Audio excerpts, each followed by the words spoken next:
think I'm gonna call this one mistakes. Carl Jung kind of repeats with this guy, or Jung repeats with this guy multiple times. When you make the unconscious conscious is when you take control of your life, or something, some crap like that.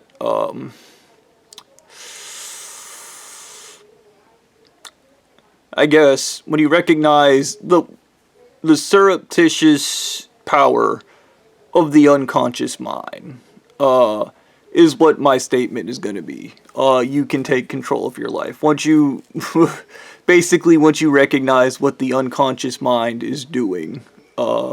You can take control of your life. Yeah. So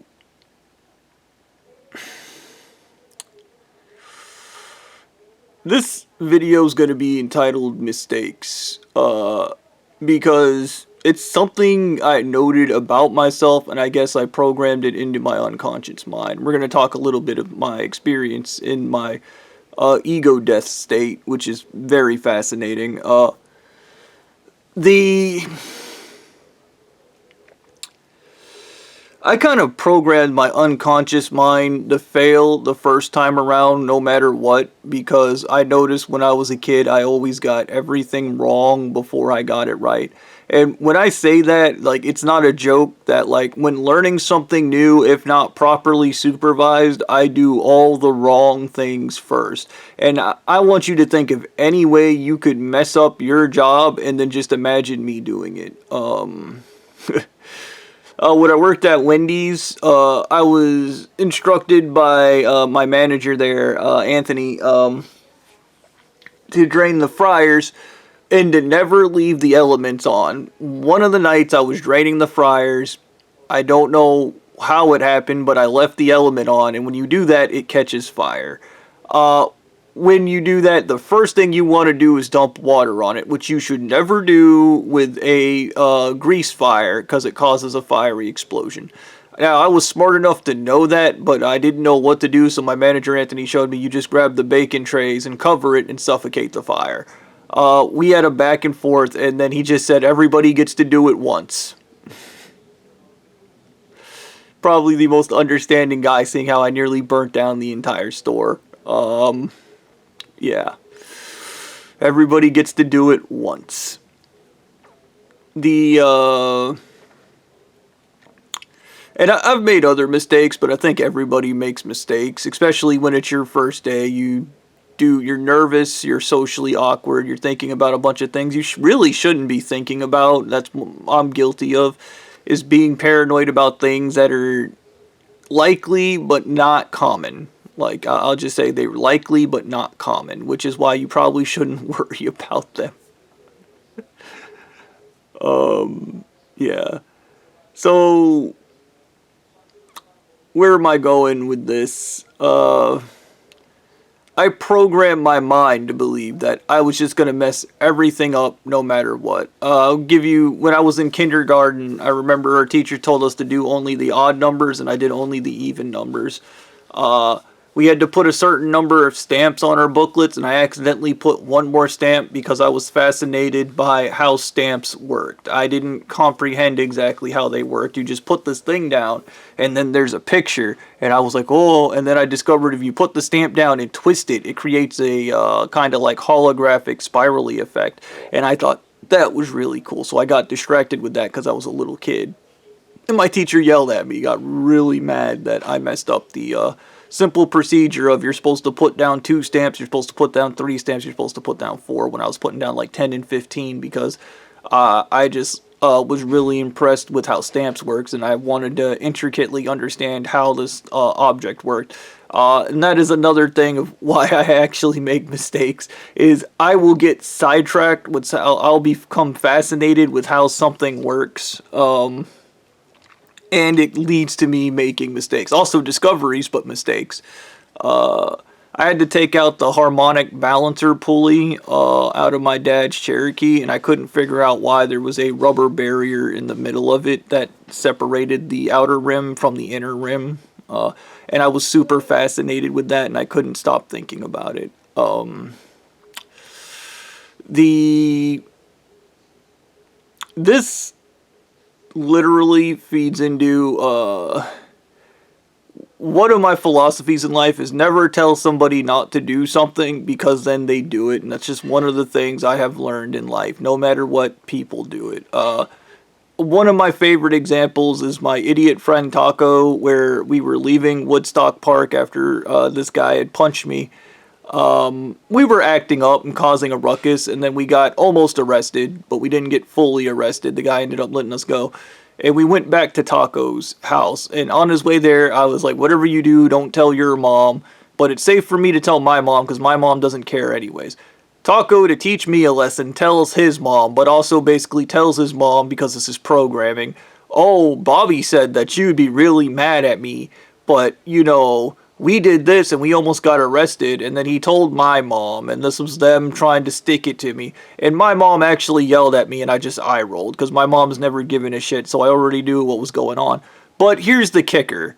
About a month later, Taco's mom chewed his ass about what happened in front of me, screaming her head off about how he almost got arrested, how he's so fucking stupid, and how everything's my fault because I act like Ed, and when I act like Ed, it makes him want to act like Ed, and then he does stupid things because I'm doing stupid things, so everything was my fault.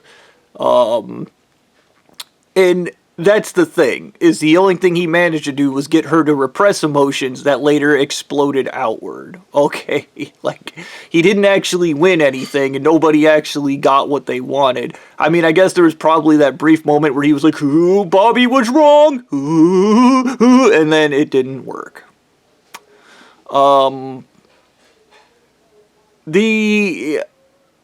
Then once again, I told him not to tell his mother, and then he ended up getting his ass chewed about a month later over the same subject, like, because he didn't listen. And once again, I already did the video, what happens when you don't listen to me, okay?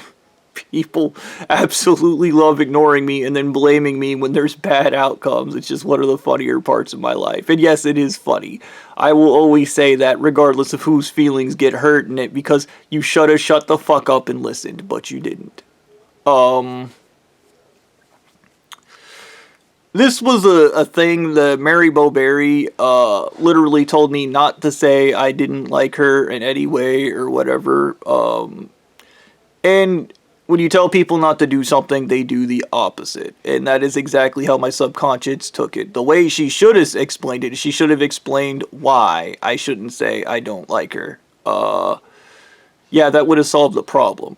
But this is the thing, is I get the sneaking suspicion, because Blondie said this is a psychological war, that Blondie knew. And I think that's why there's a whole bunch of shit in my head he told me not to do, and I actually did it. One of the things was actually making these videos. I now remember these. But here's the kicker. I only just recently remembered these. I remember them telling me not to make videos, not to tell people about what I'm thinking, not to tell people about whatever I'm planning. There was just this list of things not to do, not to do, not to do. You should always tell people something to do. And I get the feeling these people knew that because this is programming.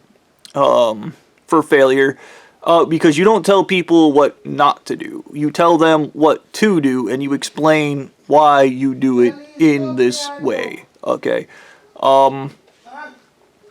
Let's talk about this. There was this nuclear guy years ago that used to put like these two elements together, and he would do it with his bare hands, and they would start irradiating when they came in contact. And he would do it wearing cowboy boots, smoking a cigarette, and to him it was such a simple and stupid demonstration, so he just completely ignored all the safety regulations. Until one day he misstepped because he was wearing cowboy boots, and he touched the plutonium and uranium or whatever together, and it caused a blue flash, and everybody in the room got radiation poisoning. Because this guy didn't want to follow the rules because they were never properly explained to him as to why you follow the rules. And he resisted them because they were like, don't do this, don't do that, don't do this, don't do that. Okay? Don't ever do that. Don't make that mistake as a person. But also, one of the things I realize is for some reason I feel the unnecessary need to explain whatever I'm doing to everybody, potentially for this reason, but also I've been surrounded by idiots my entire life.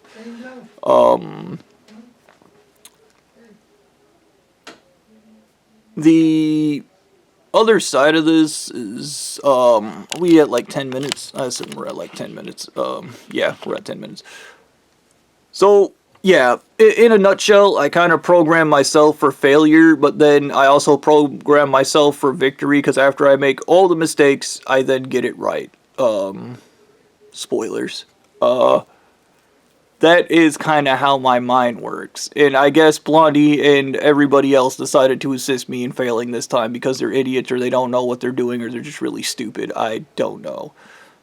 They don't take psychology seriously. I do remember now Blondie coming in talking about Carl Jung and he loved narcissists, which I haven't watched any videos on why he liked narcissists, but yeah, that's going to help that idiot, because one of the things that's really stupid about this situation is Blondie, like any character that's really stupid in a story arc and nobody wants to watch because people love it when characters develop.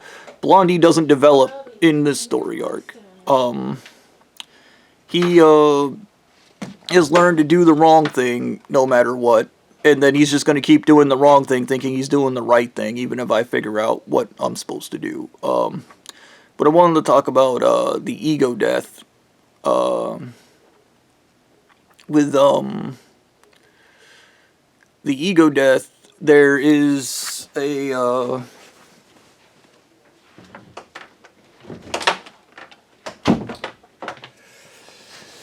with the ego death, there is this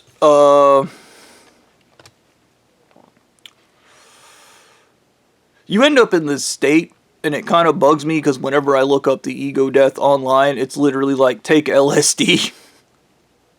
Take some type of psychedelic, experience the ego death. It's amazing. I am not high on LSD, so I don't know why the internet's only way of experiencing the ego death is you get high on drugs, but whatever. I do feel like I'm in a similar state to how they had me out there in the desert where they poisoned me with heavy metals until my conscious mind was destroyed, and then they kept me high on LSD. You literally feel like you're in some type of haze, like brain fog. And the way I feel now is I feel like I'm in an integrated brain fog, and I can feel my brain changing, which sounds creepy and weird, but it's not as creepy and weird as you may think, because that happens. Your brain changes over time.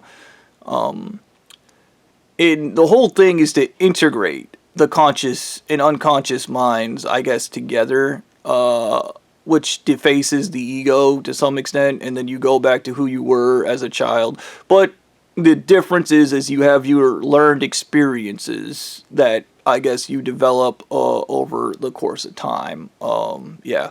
So I do understand this thing where I was really confused about why Stu's response to everything was kill him, die, I hate you, like all that shit, because it's the shit with any addict. If they're high and you knock them out of their high, they get pissed because they're not high anymore and suddenly they have to live in reality. I've met multiple people that do this, so Stu doing it isn't anything special. Yeah. So, where am I going with this? In lieu of the ego death, I'm now capable of seeing potentially every mistake I've ever made, even in programming my unconscious mind. And even in faults in how I think, and even how I comprehend and perceive reality. Even some faults in understanding other people to some extent. I now understand, like, my subconscious mind was sabotaging me because it thought it was helping me. People have done it my entire life where they knife me in the back and they scream they're helping me, and it's kind of funny because my subconscious mind has done the same thing. So as a result, I guess other people around me are programmed to do that because whatever. I'm helping when I'm hurting. Like, if you ever find yourself knifing, if you ever find yourself in the Wreck-It Ralph situation where somebody's screaming, no, stop, and you're smashing their shit, you're in the wrong. Okay? There is no reality where you're in the right. Alright? fucking... Unless you're destroying this church, in which case they're gonna scream no stop because they want to continue raping women and fucking human trafficking. Yeah, that just be like that. That just be how it is. So...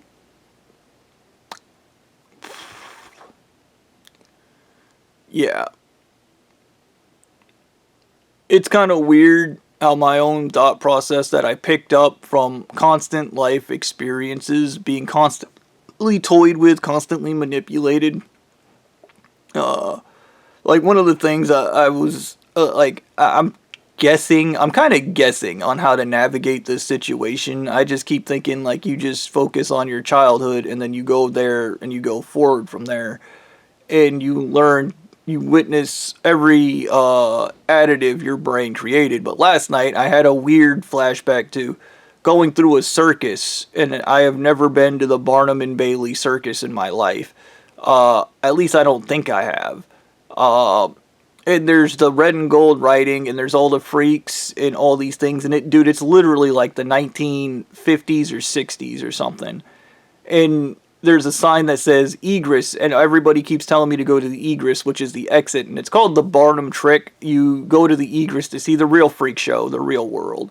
Because the freaks inside the freak show are just in their natural state. It's the people outside that are dressed up in suits and pretending to be civil when they're not. Like, everybody in this church is a baboon brain, but if you talk to them in person, they pretend to be civilized human beings. Gannon is no exception to that. I remember Gannon showing me videos of a guy on YouTube and then continuously saying he doesn't watch those videos when literally I've caught him watching them in the fucking in the management office at Papa John's, like multiple fucking times. That's not a joke, okay? This is the thing with a narcissist. They're obsessed with people and they torture them, and in this church what they do is they terrorize you until you do YouTube videos, which you're kind of hypnotized into doing anyways. It's part of their post-hypnotic suggestion. Hypnosis doesn't work the way everybody thinks it does. And like I said, these are the last people who need this, because they're going to make you feel the way they feel, because that somehow solves the problem when it doesn't, because these idiots can't process their emotions. Their real fucking issue is they're 2-year-olds and somebody decided to put them in control. Yeah. I mean, if I was them, I'd be jealous of me, because I'm now in an altered state where my ego doesn't exist, and I don't have any of their neuroses or neurotic weird behaviors by that definition. But I'm also in a neutral state. Like, I don't really see a point in doing anything or even trying anything. And I'm not depressed, I'm just, like, detached from everything. Yeah.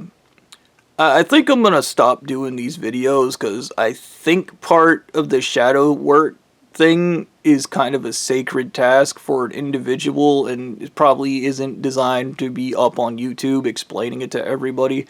I mean, I wouldn't mind helping somebody achieve this. The way I did it was that shit with Anal Eating Mummy God said, like, imagine 2 circles in your head and they represent the conscious and unconscious mind, and I just kind of imagined them fusing together, and then I connected that with the universe, stating I trusted in the universe, and I relinquish everything and I let go, and then everything kind of just fused together. I'd all, like, whatever. It's a weird psychological thing, but it seems to work. I don't know.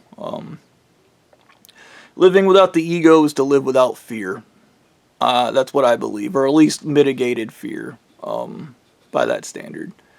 Fear of judgment, fear of others, all that shit. The same insecurities that drive these loser narcissists to do the loser shit they do because they're losers. Yeah. Just that. I think I'm going to cut it here.